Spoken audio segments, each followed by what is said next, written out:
What's going on? Welcome back to another episode of Pixel Pals. I'm your host, Roy. Down here in the corner is my co host, Jimmy.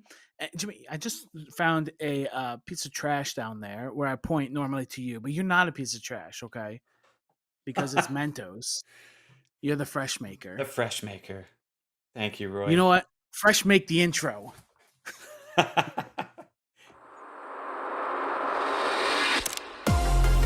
It's Pixel Pals. Tell your mom, tell your kids it's Pixel Pals. Everyone is subscribing to Pixel Pals. All y'all theys, all y'all thems, it's Pixel Pals. Let's go!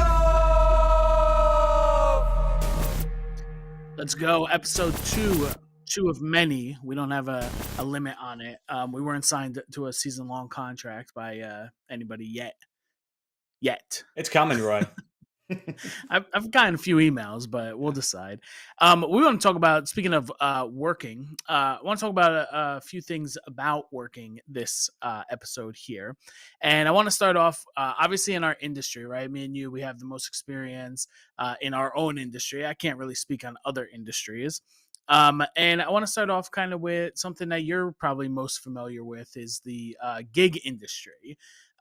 Jimmy, tell me about the gig industry. What works for you in this industry, and how are you successful in it? Yeah, Roy. So I've been in the industry now, in the gig industry, as we call it. We call ourselves freelancers, contractors, what have you. But I've been doing this now for about 12 years. I've been in the industry for 18 years, going on, I think 18, 19 years, somewhere around there. But I'd say what works for me is just self promotion.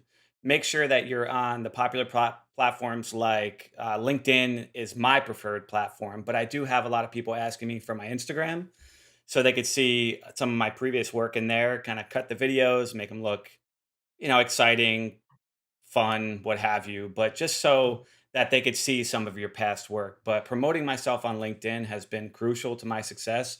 I'd say most importantly is like during the pandemic when we had no interaction whatsoever with anybody. That's the only way people got to see my work and just reaching out to people. Really, I reached out to hundreds of people to start with, but then once I started building my network up, people started reaching out to me, so that's when things started flowing, becoming easier for me. I get emails all the time, especially on LinkedIn. People reach out, hey, we need somebody to produce an event, and make sure you respond immediately. So I have notifications turned on because that's important because they're not just reaching out to you, they're reaching out to who knows, 50 other people. Maybe it's only a few, but just responding immediately and keeping that conversation going. And just, uh, just constantly posting on your platforms. Yeah, it's crazy how LinkedIn used to be, obviously website of pictures and photography, and I mean now it's the most convenient way to contact people. We used to have, silly email addresses that you made when you were 16 years old, and then when you get into the professional industry, it's like, all right, I got to change this. But now it's almost like your Instagram handle. You should kind of update and professionalize a little bit better. It It sounds is. like you're talking about networking a lot, Jimmy. Networking is probably most important. When I was looking at it in the gig industry, if I was looking to get any kind of gig, obviously networking is the best. It's a little bit in this industry, right? Would you agree with me when I say it's not necessarily about what you know, but more about who you know? Oh, 100%. It's about who you know because they're the gatekeepers for you because you want to just build your network up as big as possible. As soon as you have a large enough network, work is not going to be a problem. It's the initially starting out, that's what's difficult is having no network, but again, just starting out slow, constantly being on top of it in your spare time, especially. Say if you're taking a new course on anything like a new certification, post it on your LinkedIn. You may have someone in your network that's interested in whatever it is, coding or production, what have you. It may pop up in their feed, and next thing you know, you're getting someone reaching out about work, and it's um, it's easier than you would think it is. And I like the industry too because when you're working gigs, sure it's not normal. Like you don't have the clock in clock out schedule as more like what we would call permanent jobs.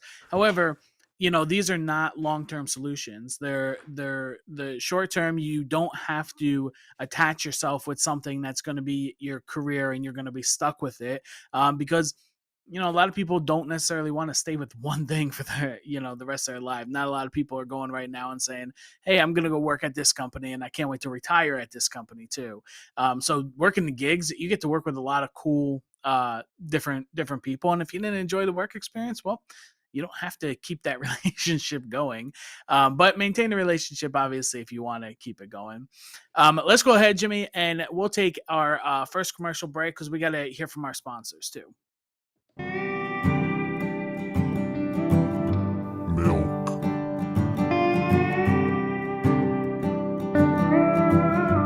Milk.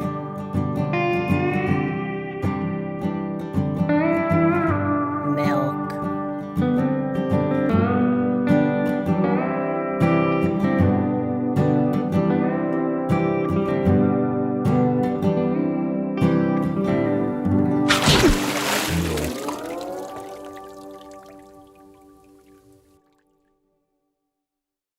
Let's face it, society's got this thing about productivity. 10,000 steps in a day? Not everyone's training for a marathon.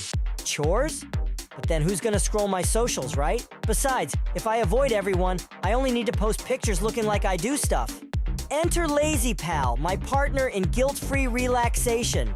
Just power it up and let it do the work. Who says we can't be efficient at being lazy? With Lazy Pal, I get to enjoy more of what I love, while it does mundane tasks like talk to my wife. Lazy Pal, power it up, let it do the work. Because embracing laziness is the new productivity. Today's episode is sponsored by Avocado. It's time to settle the age-old debate. Is it a fruit or a vegetable? Fruit. Vegetable. Animal. Vegetable. Vegetable. Vegetable. Vegetable. Oh, wait. It's a vegetable, you f***ing heifer. Fruit. Avocados. I guess we'll never know, but damn, they're delicious. I was just slurping avocado. I don't know. Some of our sponsors, I don't understand where their heads are at. I mean, yeah, they think this fits in with our brand, I guess. So, Right. anyway, so I like to talk a little bit more about getting started in the industry on a permanent basis, right? So again, I'm a collegiate professor, and a lot of times when students are graduating college, they're looking to get into more of a professional field. And there's a couple steps that you have to do for this. Number one is building a portfolio. I mean, that's the biggest thing, and why some of these gigs are going to be the best for you, because a gig is basically a short-term job that you're going to build something that you can then put in a portfolio. If I'm going to be hiring, unfortunately, a lot of times you're just submitting digital documentation onto somebody who doesn't know you. So you have to make your digital presence look the most marketable, and building that portfolio is pretty important, and it's a portfolio of your best work, right? So if you build a portfolio and it's just some things that you had done in class or some things you just did on your own time, and it's not really your best work, that's a little bit more difficult than being able to build something of good, high quality commercial work. And that helps you gain that experience, right? So that's what people are really looking for in this industry. And also, think about the jobs that are going to get your foot in the door with companies that you want to work with. There's certain positions such as a best boy or a grip or something like that that people might not consider the most prestigious jobs in like the film industry. However, that's kind of your foot in the door. You get in conversations with these people that you're going to build your network with. You're going to build your network with directors and producers and editors and things like that, and then you can easily transition into those other positions as they open up. But yeah, so working in the permanent kind of field is kind of like that. What about the future of work, Jimmy? Like moving into what it's going to look like? It's going to look different, that's for sure. I see a lot of people with remote positions now, and even in the production world, there's a lot of remote production assistants. Whether it is someone like myself who's cutting a show, who it's even editors are working remotely. There's no need to have everybody on site, and this is just in my personal world that I'm in production. It's going remote. Remote work is I mean, it makes a lot of sense for larger companies. They save a fortune rather than flying a whole team out. You could have their team in their home studios working at where they're comfortable, where they're going to be most productive. And their home, I mean, my home studio is my happy place. I'm here. I have everything I need. I have more than what I need exactly. So if somebody were to call me up to produce a show remotely, personally, I think I would do a better job because I have more screens. It's going to save them a, a lot of money because you have to factor in all the cost of shipping, your equipment, shipping yourself. You have your airfare, you have your hotel, you have your per diem, you have Uber costs. I mean, thousands of dollars out the window. When me personally, I'd prefer to be home in my own studio. So I think it's going to go remote, and hopefully that happens sooner than later. Yeah, we've been a little bit more accepting of remote work, obviously, in the last 4, 5 years than we've ever been. As long as we can, continue this. This is a good industry to be remote in. I do most of my graphic work remotely. A lot of things that you send over to me, I do that remotely as well too. And like you said, I mean, working in the comfort of your own home is beneficial to companies that don't have to pay big money to have these setups for everybody who works for them. You work on different machines and different computers and stuff at your own pace, and using your own equipment and such. Yeah. So yeah, so like that's what I think, Jimmy. Like, you have a good stance as to where you want to be. What do you think? Do you think building your home studio is kind of like ideal for working remotely? Absolutely. And it just gives me a reason to buy all the stuff that I want to buy. We're both kind of geeks in that sense, but It's I love nerds.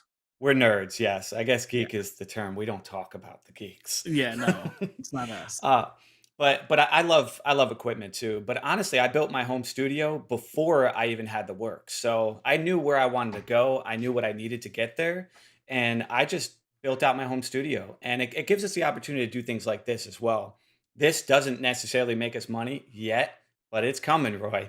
But I mean, I could work on so many different projects, and there's things that I start as a just a hobby, like 3D printing, and then next thing you know, I get Mr. Beast calling me up asking me if I could print them custom enclosures, custom buttons, custom anything really, action figures. So I would suggest building your studio out to what it is that you like and what you want to do, and just chase after the work. And when people see that you have all the tools to do the job correctly, they're more inclined to hire you versus just going off your resume. Yeah, because at the end of the day, who controls your budget for your home studio? Well, yeah, your credit does. Yeah, exactly. You just, as long as you're saying yes, and you can reasonably afford it. It's like gambling, right? Don't gamble more than you're comfortable losing. Yeah. Every time you buy a new computer, a new camera, you lost that money, right? Absolutely. And to be honest with you, over the pandemic, I had a little bit of money in reserves, and it was either I could take a gamble and invest every bit of my savings to build out a Yeah. studio, or I could just live off the little bit of savings that I had to survive for the next 4 months. But if that ran out, then I'm left high and dry. So I invested everything into the studio, and I just said no is not an answer. So I built out my studio, I promoted the heck out of it, and I got the work. And a Do little bit of you luck was uh involved. do you find yourself like sometimes I'll be at a store and this is with everything now, but sometimes I'm just like, oh, that shirt looks really nice. And then all I think about is, oh, can it make me money? If I have so many times, because that's like really the thing with how I put together my studio is I'm like, all right, do I need these lights? It's like, well, if I buy these lights for 150 bucks or whatever, can I recoup that money? But can these lights make me 150 bucks? Do you see yourself doing that? Yeah, definitely. And what's nice is when like I'm a gig worker, not a full-time employee, and I love it because I could write off everything. So I have so everything that I buy pays for itself. So you have to factor it in. Usually it's like out of every 5 rentals, your equipment pays off itself. But if I'm going to purchase a piece of equipment, my intentions are that it's going to be paid off. Now, I won't buy something new unless the demand is there. Like I bought a brand new computer, a super tower. I showed it in one of our episodes, I believe, but we'll have to do a breakdown of that. But this one was a little bit overkill, but I understood that it's going to pay for itself in 5 rentals. So right now I have three, a fourth rental is coming up pretty soon. So that PC will be paid off in a year. And it wasn't cheap. It was a $10,000 PC. So you have to understand, you have to justify the cost in your head. If you buy something, are you going to be able to rent it? And how long will it take you to pay it off? And those are the stepping stones, right? Because you're not buying that PC. That's not your first investment. You know, we both started with a budget of zero, really. I mean, in all honesty. And then, yes, of course, you have to spend a little money to start your studio out, but maybe working those gigs or smaller gigs, or picking up something as a camera operator, audio tech, key grip, something like that. There's some freelance gigs. I mean, working on Fiverr is another thing that kind of works, that can help you out. Upwork is another one. Getting these like little pieces and not thinking, all right, my first thing has to be this $10,000 computer. I mean, Jimmy worked his way up to that, and he has the reason for something like that. See, I don't even have the reason for something like that. I wouldn't be working in the same situation in virtual production as Jimmy. So that's not even on my goal. However, there's certain cameras and equipment that to produce commercials that I would buy for $10,000 ish, and when I get to that level, I mean, that's just going to be the next logical step. But yeah, we should probably take a second commercial. We got a couple more sponsors that we want to hear from, and when we come back, I'm going to surprise you with another game that you love playing. Oh, joy. Ever wondered what your pet is really thinking? Introducing Meowthpiece. You really gonna post that? The revolutionary pet talk translator that lets you understand your pet's deepest thoughts. I wonder if the squirrel I chased up that tree is still telling tales of my legendary speed. Just attach Meowthpiece to your pet's collar and let the magic happen. Meowthpiece translates your pet's thoughts in real time. I'm gonna bite your head off. With Meowthpiece, you'll never have to guess again. Get your Meowthpiece today and discover what your pet's been dying to tell you. Available now at www.meowthpiece.com. Is this cabbage? No, that's a pomegranate. Is this like cabbage? No, that's a strawberry. Is this, cabbage? Nope. That, my friend, is arthritis. Is this cabbage? Sorry, those are allergies. I know one of these is cabbage. The only cabbage here is you. I just bought this cabbage. That is a raw chicken nugget. Give me your cabbages. This is a cabbage, right? I don't even know what a cabbage is anymore. Do they even exist? Go to www.whatiscabbage.com for more details. This episode is sponsored by Branch Buddies Cat Rescue. Oh no, another curious kitty has climbed too high and can't get down. What will you do? Don't worry, Branch Buddies Cat Rescue is here to save the day.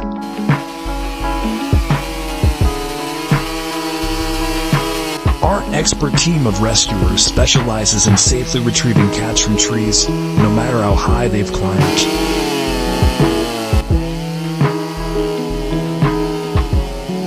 With years of experience and a deep love for our furry friends, we use safe, humane methods to bring your beloved pet back down to the ground as fast as possible.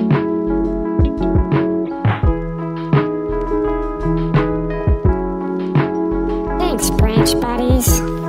Disclaimer. Cats may experience nausea, headache, dizziness, fatigue, diarrhea, constipation, dry mouth, increased heart rate, insomnia, rash, muscle pain, joint pain, weight gain, weight loss, anxiety, depression, and blurred vision.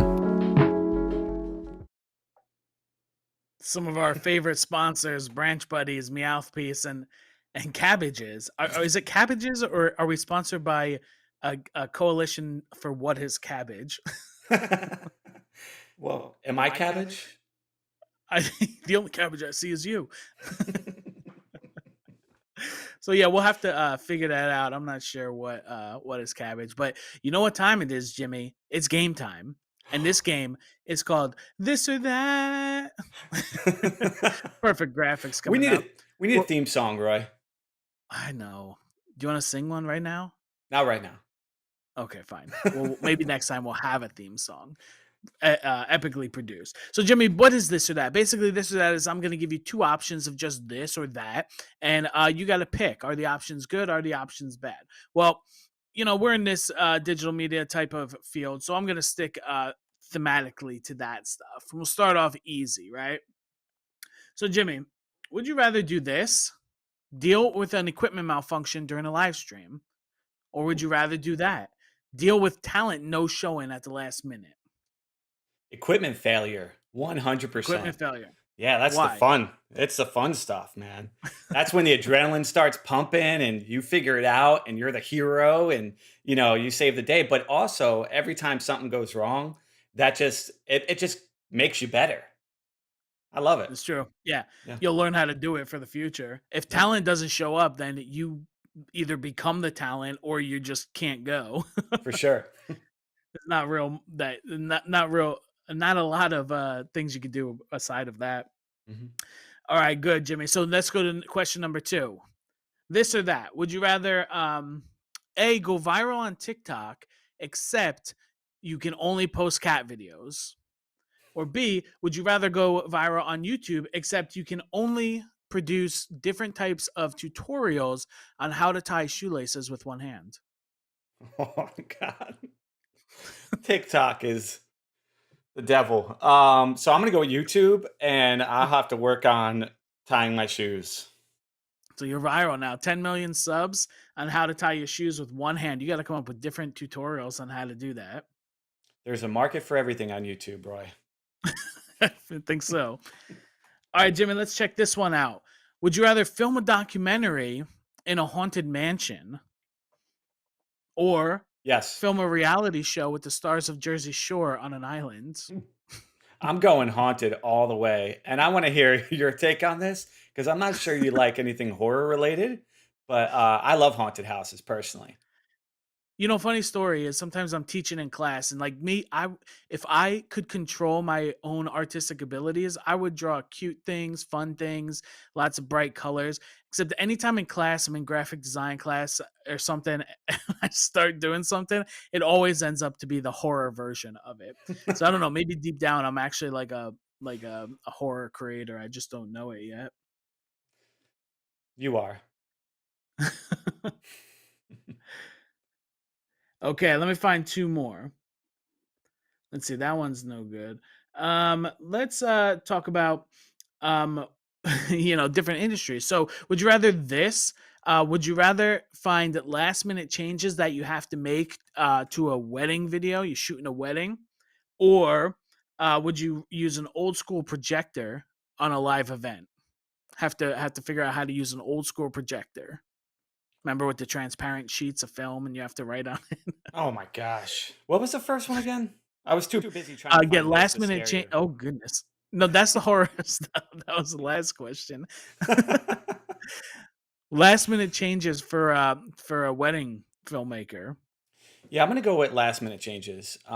Again, that's what I love as well. Like if a show goes perfectly and it goes exactly to script, it's kind of boring to me. When there's a bunch of changes down to the wire, that's when I'm the most creative. When there's not enough time to make something happen and I need to get it done in say 5 minutes or 10 minutes, that's when the creativity just starts flowing because there's no other option.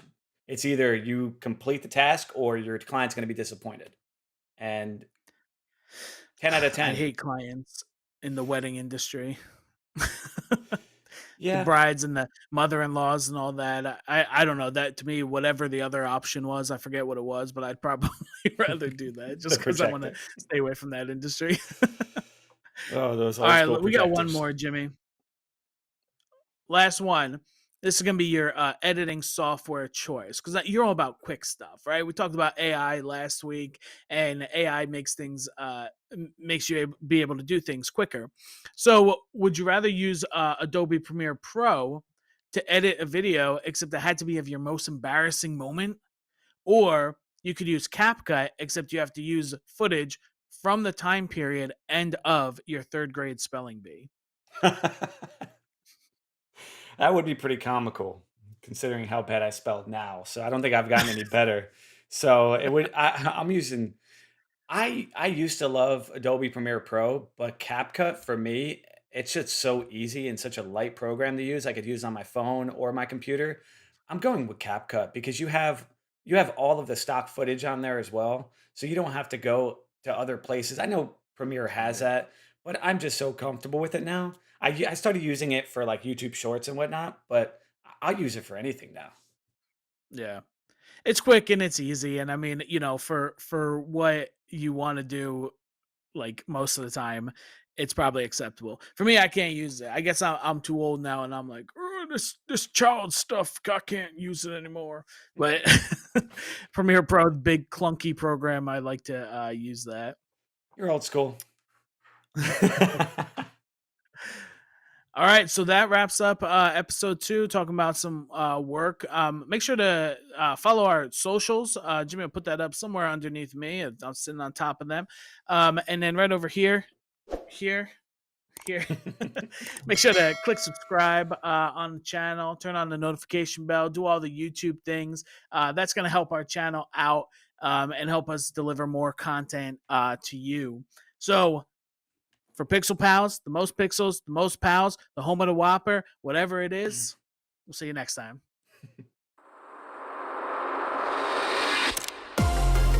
It's Pixel Pals. Tell your mom, tell your kids, it's Pixel Pals. Everyone is subscribing to Pixel Pals. All y'all theys, all y'all thems, it's Pixel Pals. Let's go!